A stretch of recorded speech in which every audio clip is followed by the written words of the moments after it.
Ay, nako. Kailangan ko nga palang grocery. Wala pa. Daddy! Look my slipper! It's broken! Naghiwalay na! Parang kayo ni Mami! Ako ba, anak? Ano ba pinagsasabi mo? Hindi naman kami naghiwalay ng mami mo eh. Nasa ibang bansa lang siya. Tsaka anak, wala pa tayong pambili niyan eh. Hindi pa nagpapadala yung mami mo eh. Pero Daddy, why? Anong gagamitin ko? Magiging mukha akong mahirap neto! Ay nako, Champi. Tigil-tigilan mo ako sa pag-i-English mo. Hindi bagay sa'yo. Tsaka di naman tayo sobrang yaman para mag-English ka. Tsaka wala pa tayong pera, di ba? Ano nga yan, ayusin ko na lang. No! Daddy! Bili mo akong bago! Ay nako anak, tigilan mo ko ana. Ayusin ko na lang yan. Manahimik ka muna doon sa loob. At mamaya, tawagin na kita pagka naayos ko na. Sige na. Pa-English ka pa. Ito. Daddy! Ayos mo na ba yung slippers ko? I want to play the friend, Ikaw No! Bawal yan, Daddy! Joke lang. Bibiro lang kita eh. Di ako kasi ang kulit mo, pa-English ka pa eh. Di ko na maintindihan. Nagmamadali ka, edi ang gawin mo. Manguha ka na lang ng tsinelas sa mga kapitbahay natin yan. O kaya mga agaw ka na lang. Yun na lang gawin mo. Madali ka na madali eh. Daddy, pwede ba yun? Oo, pwede yun. Basta walang makakita. Sige na. Umalis ka na. Pwede pala yun, ha? Mangunguha ako! Tagumpay! Mga agawang sinelas! Wala pa din yung nakukuha ang kalakal. Nagutom na talaga ako. Gutom na ako. Teka lang! Basurero na! May sinelas! Oo na nga, may mamit at daddy na ako. Wala akong sinelas. Op! Ikaw may sabi nito, daddy. Pwede makuha ng sinelas. Oh, bata! Bakit po yung kuya? Patingin nga ang sinelas mo. Ito po, kuya. Isa pa. Ito po, kuya. Bata, alam mo, di bagay ito, kaya akin lang to. Kuya, wag po. Wala na po ang sinelas. Wala pati po ang makuwang kalakay. Anong paki ko? Kaya akin lang to. Kuya, balik niyo po yung sinelas ko. Hindi pwede. Akin na to. Akin na to. Kuya! Oh, bata, bakit ka umiyak? Kuya! Yung isa po kasing bata, kuha po sinelas ko. Ay, yung bata na yun. Teka lang. Si Jumpy, parang anak ni Aris yun ah. Jumpy nga. Bata, huwag ka mag-alala. Pero pag nabawi ko yung tsinelas mo, babalik ko lang sa'yo dito. Ba, lagay kang dumadaan dito. Opo, kuya. Maraming salamat po sa'yo. Sige na, bata. Tagumpay! Nakakuha ko ng sinelas! Kaso, mukhang luma na to. Tapo na nga lang yan. Saan kaya makakalat ng sinelas? Uy, ito may bahay. Kaso, walang sinelas. Bulok pa yung gate. Saan kaya makahanap ng sinelas? Uy, ayun si ate. Pataas-taasin pa. Kukunin ko na lang yung sinelas niya. Papagtripa ko na lang siya. Ah! Tagumpay! Talaga, baby? Ang sweet mo naman. Alam mo, kinikilig ako sa'yo. Oy, bata! Chinelas ka! Balik mo sa akin yan! Abuli mo ako para makuha mo yung sinelas mo. Akin na, ibalik mo sa akin yan! Ibalik mo! Akin na yan! Akin na yan! Ibalik mo sa akin! Ibalik mo sa akin! Sabi eh! Akin na yan, bata! Ibalik mo sa akin yan! Papagod na ako! Kakahabol sa'yo! Akin na yan! Ano mo kasi? Akin na yan! Kahuli mo ako! Ang taba mo kasi! Hinihingal na ako, bata! Parang awa mo na! Ibalik mo na yan! Bata! Bata! Ibalik mo na Pagod yan! na mataba! Ate, abuli mo ako! Bata! Ibalik mo na yan! Bata, ibalik mo na yan! Akin na yan! Pagod na ako! Bata, ibalik mo yan! Bata, ibalik mo yan! Pagod na ako! Ibalik mo na yan! Oh, ate! Kakain Ano mo yan, na! Ate Michelle, okay ka lang ba? Tsaka, sino ba yung hinahabol mong bata? Yung batang yan! Tinakbo niya! Ah, ayun. Si Jumpy, yung anak ni Aris. Nakaraan, ganyan din ginawa niyan. Sige, Ate Michelle, ako bahala sa'yo. Kasi yung kanina, ganyan din ginawa niya. Yung bata, nagawa niya yung tsinelas. Buti, nakita ko sa basurahan. Sige, bakit ka bumubulwak dyan? Eh, busog ako eh! Pinatakbo ako ng batang yan eh! Ah, ganun ba? Ano?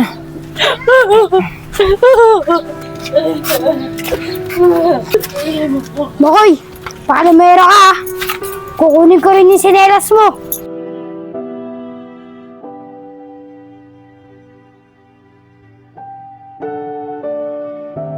Grabe talaga si Jumpy. Ang sama na ugali. sa Ate Michelle, kawawa naman. Halos silabas na lahat ng kinain niya. Grabe talaga yung batang yun. Teka lang, tatay ako. Kain muna ako. Naawa pala. Tapos ngayon, maawa ka sa sarili mo. Ay, teka lang. Oo nga pala, yung tsinelas ko, baka kunin ni Champi. Mahilig pa naman manguha ng tsinelas yun. Uy, tsinelas ko yan ah! Champi, tsinelas ko! Champi, tsinelas ko, ka na!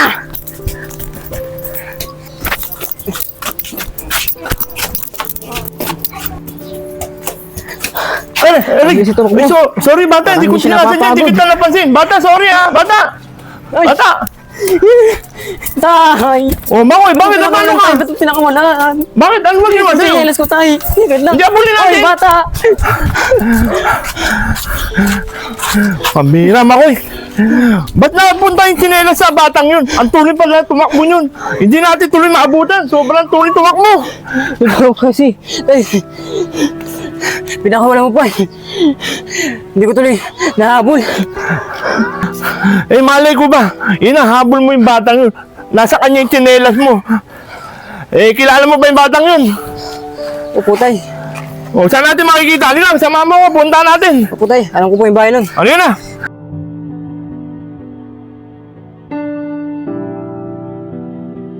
Tay, tay, dito po yung bahay nila. Ito po yung tatay niya, si Kuya Aris. Oh, bakit?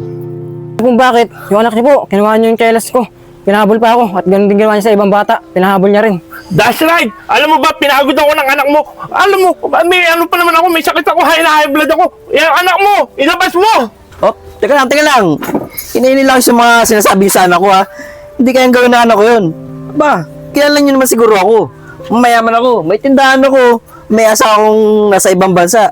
Kaya, posibleng kunin ng ano ko yung mga tsinelas niyo. Kayang-kaya ko yung bili siya kahit mamahalin.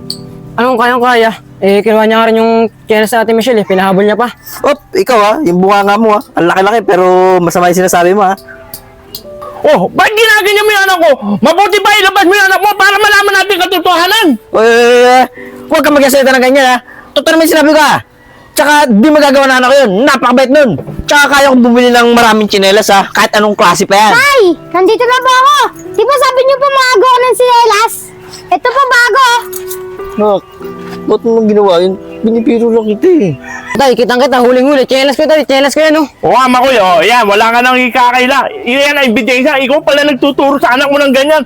Mang-agaw ng tsinelas. Hindi mo ba alam masama yung tinuturo mo sa anak mo niyan? O ano pala sabi mo, kaya mo bumili ng tsinelas na ganyan. Kahit mamahalin pa. Eh, puro mali naman tinuturo mo sa anak mo. Oo nga, Daddy, that's right. Tinuturo mo ako na masama. Tumibig ka na, nak. Oo, kasubak mo naman kasi tinutuo. Ang baho ng kamay, ah.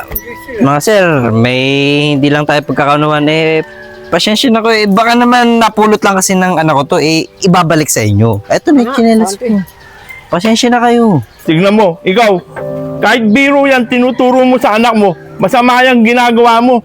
Ayan, bawat turo mo sa anak mo, ganyan, eh susundin pala ng anak mo. Eh hindi siyempre mali ang ginagawa ng anak mo. Dapat hindi ganyan tinuturo mo, puro kabutihan naman. Oo nga, Kuya Aris, kung ano nakikita ng mga bata sa matanda, yun ang ginagaya nila. Oh, sige na. Mali ako dun. Eh, hindi ko naman nakalain na tototohanin niyo yung biro ko. Pasensya na kayo. Tsaka sa din. Okay, pasensya na rin. Hihingi na lang din ako ng pasensya sa mga ginawa nito sa anak ko. O anak, may ka na rin ng pasensya sa kanila. No, ba't ako may kasalanan? Hindi kami kasalanan. Ikaw nagturo eh. O sige na. Pasensya na kuya. Susunod. Pagka mali yung iutos ko, huwag mo susundin ha. Tsaka, yung pa kasi kinukuha mo chinelas, patang.